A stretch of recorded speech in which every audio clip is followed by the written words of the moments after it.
surah Al-Fatihah. Masih lagi dalam siri nak menyempurnakan 30 penghayatan mendalam daripada surah Al-Fatihah. Hari ini pada siri yang ke-26. InsyaAllah saya akan kongsikan sambungan tadabbur pada ayat terakhir surah Al-Fatihah, iaitu ayat 7, merujuk kepada ayat A'udzubillahi minasyaitanirrajim. Siratal ladzina an'amta 'alaihim ghairil maghdubi 'alaihim waladdallin. Iaitu jalan orang-orang yang telah engkau beri nikmat kepada mereka. Bukan jalan mereka yang dimurkai dan bukan pula jalan mereka yang sesat. Baik, ibu-ibu, ayah-ayah, muslimin muslimat yang dirahmati Allah, pada pertemuan ataupun siri kali ini masih lagi berkisar mengenai siratal ladzina an'amta 'alaihim. Masih lagi di bahagian itu. Tak masuk lagi pada perbincangan ghairil maghdubi 'alaihim waladdallin. Jadi apa fokus yang saya nak kongsikan di sini ialah, jika pada pertemuan yang lalu, pada siri ke-25, telah dijelaskan siratan mustaqim itu jalan yang seperti apa. Allah Ta'ala jelaskan siratal mustaqim, siratal ladina an'amta alaihim. Jalan yang lurus itu adalah jalan orang-orang yang engkau telah beri nikmat kepada mereka. Jadi siapakah mereka? Dengan jelas seperti yang kita telah rujuk kepada tafsir dan penjelasan para mufassir, ia merujuk kepada mereka yang dijelaskan di dalam surah An-Nisa ayat 69, yakni merujuk kepada para nabi, as-siddiqin, as-syuhada, as-salihin. Jadi di sana kita dapat panduan. Apakah yang diertikan dengan nikmat tersebut? Nikmat itu ialah merujuk kepada iman. Nikmat itu ialah merujuk kepada apa yang dilakukan oleh golongan para nabi, as-siddiqin, as-syuhada, as-salihin. Mereka itu adalah orang yang beriman kepada Allah, taat pada perintah Allah, serta menjauhi segala larangan Allah Subhanahu wa ta'ala. Jadi kita dapat panduan. Jadi, apa tujuan Allah Ta'ala sebutkan penjelasan mengenai siratal mustaqim itu dengan menyebutkan ciri manusia, iaitu yang diberi nikmat. Kemudian Allah Ta'ala suruh kita mendalami, memahami apakah nikmat yang dimaksudkan. Akhirnya, kita dapat jawapannya daripada penafsiran ayat. Nikmat yang dimaksudkan ialah iman dan amal soleh. Maka di sini ada tuntutan untuk kita mengikuti jejak langkah golongan yang diberi nikmat. Maka disebabkan itu, daripada hasil tadabbur dan apa yang saya kaji daripada para mufassir, baik daripada kitab-kitab tafsir dan juga komentar tadabbur mereka, saya mengutip apa yang disebut oleh Syekh Dr. Wahbah Az-Zuhaidi, lalu dalam menjelaskan mengenai sifat mereka yang diberi nikmat itu, kita merujuk kepada surah Hud ayat 9 hingga ayat 11. Nanti saya kongsikan apa yang disebut oleh Dr. Wahbah Az-Zuhaidi. Baik, secara ringkas kita lihat kepada 3 ayat ini, ayat 9 hingga ayat 11. Allah Ta'ala berfirman, A'udzubillahi minasyaitanirrajim. Wala'in adzaqnal insana minna rahmah thumma naza'naha minhu innahu la ya'usun kafur. La ya'usun kafur. Maknanya, dan demi sesungguhnya, jika kami rasakan manusia sesuatu pemberian rahmat dari kami, Kemudian kami tarik balik pemberian itu daripadanya, mendapati dia amat berputus asa lagi amat tidak bersyukur. Sambungan ayat. Wala in azaqnahu na'ma'a ba'da darra'a massathu layakulanna dhahabas sayyi'atu anni innahu lafarihun fakhur. Dan demi sesungguhnya, kalau kami memberinya pula kesenangan sesudah ia menderita kesusahan, tentulah ia akan berkata, telah hilang lenyaplah dariku segala kesusahan yang menimpa. Sesungguhnya ia dengan kesenangannya itu riang gembira, lagi bermegah-megah kepada orang ramai. Dan sambungan ayat 11, illal ladzina sabaru wa amilus salihati ulaika lahum maghfiratun wa ajrun kabir.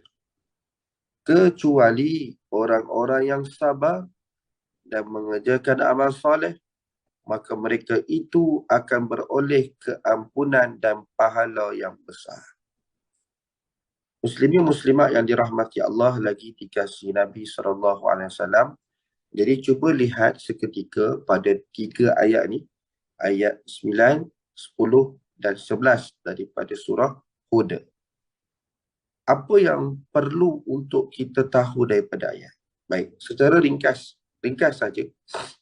Ayat ni menyebutkan mengenai keadaan manusia. Ya Allah Ta'ala bongkarkan, ini realiti kita ni, manusia ni. Tak kira lah orang tu kafir ke, beriman ke. Cuma ni panduan. Panduan. Walain azaqnal insana minna rahmatan. Okay, pertama sekali, saya tertarik pada penggunaan lafaz azaqna ni. Dia adalah kalimah, mungkin ada orang dia pernah guna istilah tu. Biasa tak dengar orang sebut zuk. Zuk ni. Saya tak pastilah. Sebab kalau perbualan di kalangan kami, para asatizah, contoh macam ni. Aku ni rasa tak ada zuk lah. Zuk ni dia nak merujuk kepada rasa. Ini tak ada zuk dia tu. Zuk ni kalau dalam bahasa Arab ataupun merujuk kepada penggunaan lafaz di sini, ia merujuk kepada sesuatu yang Allah Subhanahu Wa Ta'ala berikan. Merujuk kepada sesuatu yang Allah Ta'ala berikan. Kalau kita nak terjemah dia, merasakan lah maksud dia.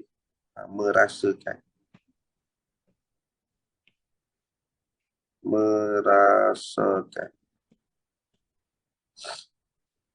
Apa yang menarik ni ialah bila Allah Ta'ala berikan sesuatu kepada manusia, seperti contoh dengan lafaz azaqna ini, sebenarnya ia nak merujuk kepada sesuatu pemberian yang sangat sedikit. Kecil saja pemberian. Rasa sikit je, bukan banyak apa, sikit saja. Bila mana Allah bagi, walaupun sikit, kita rasa seronok. Kalau tengok daripada ayat ni, jika kami rasakan manusia itu satu pemberian rahmat. Sebenarnya hari ni, bila kita dapat satu nikmat tu, sebenarnya sikit je Allah bagi daripada nikmat dia yang banyak tu. Sikit saja. Tapi kita dah rasa seronok sangat lah. Macam-macam lah. Contoh kalau saya kira semua orang boleh merasainya ialah nikmat harta ataupun nikmat kesihatan. Kita rasa seronok sangat, rasa happy sangat. Tapi realitinya, bila Allah Ta'ala gunakan lafaz azaqna di sini, Allah nak beritahu apa? Nikmat yang kamu dapat tu sebenarnya sikit je aku bagi. Itu dah rasa seronok sangat dah. Okey, ni nak faham pada kalimat azaqna tu. Summa, okey, ada ketikanya bila Allah Ta'ala berikan rahmat, sesuatu yang kita suka, Allah kata summa, kemudian naza'naha minhu, kami tarik balik pemberian itu daripada. Ni realiti yang berlaku. Kita dapat satu nikmat, kemudian nikmat tu hilang. Itu maksudnya apa? Allah tarik balik nikmat tu atas faktor-faktor dan sebab tertentu. Dan ini kita tak boleh nak salahkan sesiapa. Itu hak Allah. Dia boleh bagi, dia boleh ambil balik. Okey. Jadi apa yang Allah Ta'ala nak beritahu pada kita? Ini keadaan kita. La ya'usun kafur. Ni Allah nak beritahu. Mendapati dia amat berputus asa,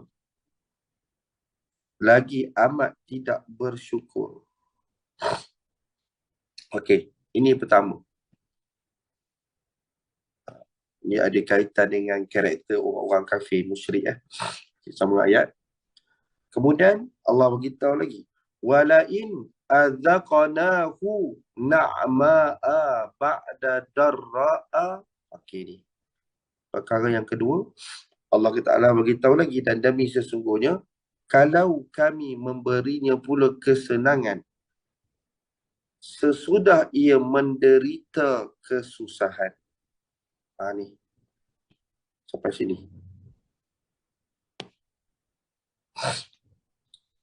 Kami memberinya kesenangan sesudah ia menderita kesusahan. Baik, ini banyak berlaku dalam hidup kita. Dan kita susah, tapi alhamdulillah hari ini senang. Okey, tengok apa yang Allah Ta'ala nak berikan peringatan. Tentulah mereka berkata, ni mereka yang dimaksudkan dalam ayat ni, mereka kata apa? Telah hilang lenyaplah dariku segala kesusahan yang menimpaku. Waktu tersebut dia rasa seronok. Sebab apa? Segala kemudaratan, kesusahan, kesulitannya telah terangkat, telah hilang. Jadi Allah kata apa? Sesungguhnya ia, orang tu, dengan kesenangannya itu riang gembira, lagi bermegah-megah kepada orang ramai. Tengok, bila dapat nikmat dia jadi melampau, suka bermegah-megah. Itulah yang Allah peringatkan dalam surah At-Takatsur. Alhaakumut takatsur hatta zurtumul maqabir. Tu Allah Ta'ala ingatkan kepada pemusa-pemusa Quraisy. Dan ayat ni dia tak boleh terhenti sampai sini. Ni Allah Ta'ala sebut ada dua benda lah tadi. Bila mana dia dalam keadaan mendapat nikmat, kemudian Allah tarik balik nikmat, yang kita jadi macam mana? La ya'usun kafur. Dia berputus asa dan tak bersyukur. Tak bersyukur dekat sini makna kata dia kufur pada Allah, ingkar pada Allah Ta'ala. Sekarang pada ayat ke-10 Allah Ta'ala sebut apa? Kalau kami berinya kesenangan sesudah ditimpa kesusahan. Makna kata dia agak berbeza lah ayat ni. Kalau ayat pertama, dia dapat nikmat, kemudian ditarik nikmat. Okey, itu situasinya. Ayat yang kedua ini, ayat 10 ni, Allah Ta'ala beritahu apa? Pada mulanya, dia tu susah dalam kesempitan. Lalu Allah Ta'ala beri nikmat. Okey, nampak perbezaan itu? Waktu tersebut, dia punya seronok gembira dengan hal tersebut. Tetapi masalahnya, ni Allah peringatkan. La fakhirun, fakhur. Melampau batas pula. Berbegah-begah dengan harta. Berbegah-begah dengan nikmat yang Allah Ta'ala beri. Maka kedua-duanya itu sebenarnya ini adalah karakter sifat yang ada pada orang-orang musyrik. Pada orang-orang kafir. Dan tidak ada pada orang beriman. Sebab apa? Sebab ayat ni dia kena baca sampai habis. Ayat tu sampai ayat 11. Allah Ta'ala beritahu, illal ladzina sabaru wa amilus salihat. Ni kecuali orang-orang yang sabar dan orang-orang yang melakukan amal soleh. Yang ni sebenarnya ia merujuk kepada siapa? Mukmin, orang beriman. Maknanya orang beriman apa? Orang beriman ni dia tak ada sifat yang ada pada ayat 9 dan ayat 10. Tak ada. Tak ada sifat itu. Yang ada sifatnya apa? Bersabar dan juga mereka tetap melakukan amal soleh. Dan apa faedah daripada mereka bersifat sedemikian? Ni faedahnya. Ulaika lahum maghfiratun wa ajrun kabir. Baik, dekat sini kan, kalau kita belajar bahasa Arab, kita dapat faham ayat ni, memang Allah Ta'ala nak berikan kita panggil apa? Anugerah lah, special kepada orang beriman.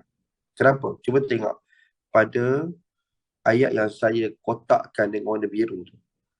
Lahum maghfiratu wa ajrun kabir. Kalau kita tengok pada posisi kedudukan kalimah dalam suatu ayat ni, dia terbalik tau.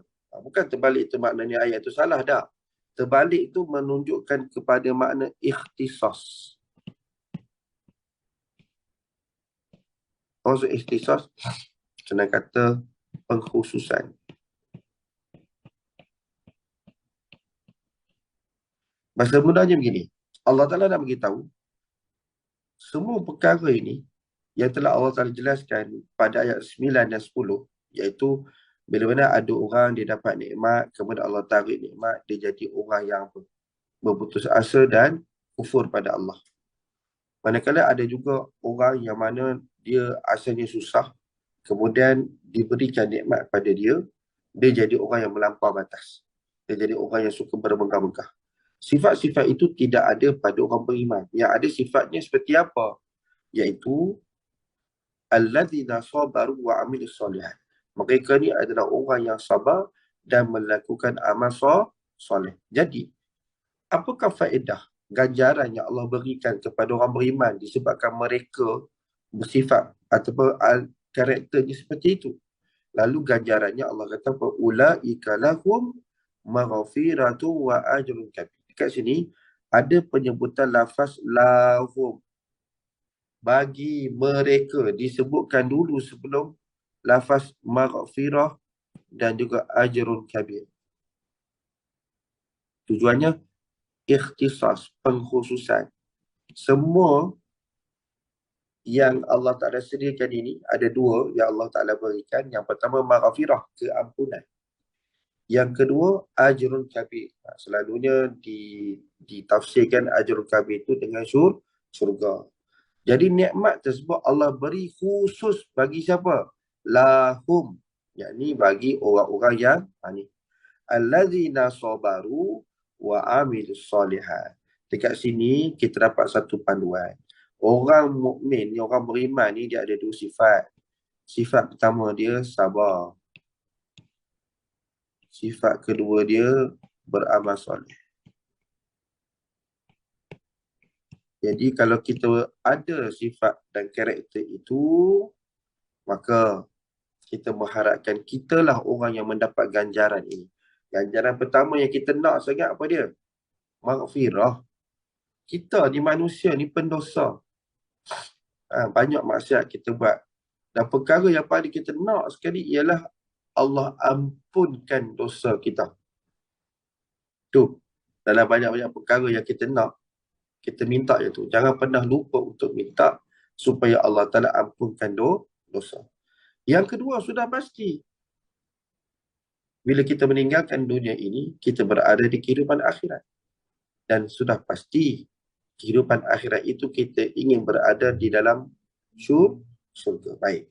Jadi ini secara ringkaslah. Kan saya nak jelaskan secara terperinci. Agak panjang kalau kita nak bincangkan. Cuma cukup untuk saya menjelaskan bagaimana nak faham pada ayat ni.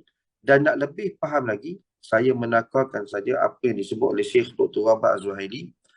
Beliau menyebut di dalam kitab tafsirnya, dalam kitab tafsir Al-Wajiz, berkenaan dengan ayat di atas, bahawa Allah mengecualikan golongan beriman daripada sifat yang dicela baik pada ayat 9 dan 10 kerana apabila mereka dalam keadaan susah dan ditimpa musibah lalu mereka bersabar. Aduh, ni sifat orang yang diberi nikmat ni, orang beriman ni. Dan ketika mereka senang, maka mereka bersyukur, bukan bermegah-megah. Dan mereka juga melakukan amalan yang baik di dunia. Oleh itu, mereka dijanjikan keampunan oleh Allah di atas kesabaran dan amal kebaikan serta diberikan ganjaran yang besar berupa syurga di akhirat kelak. Allah Akbar. Baik, muslimin muslimat yang dirahmati Allah. Hal ini bertepatan dengan riwayat hadis yang saya kira sangat banyak yang menyebut hal ini. Di antaranya, Suhaib Ar-Rumi radhiyallahu anhu berkata, sabda Nabi sallallahu alaihi wasallam, apa Nabi kata? In asabathu sarra'u syakara fakana khairan lahu wa in asabathu darra'u sabara fakana khairan lahu. Baik. Maknanya apa? Jika dia mendapat sesuatu yang menggembirakan, dia akan bersyukur. Dia ni merujuk kepada orang beriman. Maka sesungguhnya itu adalah kebaikan baginya. Dan jika dia mendapat kesusahan, dia akan bersabar, maka sesungguhnya kebaikan baginya. Subhanallah. Jadi di sini apa yang kita dapat faham ialah orang-orang beriman, antara cirinya ialah sabar. Dia mampu bersabar. Sedangkan kebanyakan manusia tak mampu nak bersabar ni. Katakan, bila ditimpa musibah, habis semua orang salah, dia je betul. Dia tak buat salah. Tapi kalau orang tu benar-benar beriman, dia akan ucap Alhamdulillah. Sebab apa? Segala yang baik, segala yang buruk, semuanya datang daripada Allah Subhanahu wa Ta'ala. Baik, secara ringkas, penutupnya di sini apa yang kita boleh faham ialah bila mana saya memfokuskan pada ayat ini untuk kita mengamati bagaimana kita nak mencontohi golongan yang Allah Ta'ala sebutkan dalam Al-Quran, iaitu orang-orang yang Allah Ta'ala beri nikmat. Dan kita faham yang orang yang diberikan nikmat ini, siapa mereka? Para Nabi, As-Siddiqin, As-Syuhada, As-Salihin. Lalu di dalam ayat-ayat Al-Quran yang banyak, di antaranya ayat yang saya kongsikan di sini, yang ini pun saya mengutip daripada komentar daripada Syekh Dr. Rabah Az-Zuhairi yang saya kira ia sangat menarik dan sangat perlu untuk kita semua tahu. Inilah realiti kita, manusia. Kan? Bila dapat nikmat seronok, kan? Bila ditimpa musibah, menyalahkan takdir dan sebagainya. Jadi itu semua adalah karakter yang tidak sepatutnya ada pada diri setiap orang beriman. Jadi ini panduan dia. Orang beriman dia apa? Dia punya karakter dia. Dia akan sentiasa bersabar dan juga dia adalah orang yang sentiasa melakukan amal soleh. Kenapa dia melakukan amal soleh? Sebab dia tahu nikmat yang Allah bagi pada kehidupan ini bukan semata-mata nak guna untuk hidup kat dunia. Tetapi nikmat yang Allah bagi itu adalah untuk persediaan kehidupan kita di akhirat. Wallahu a'lam.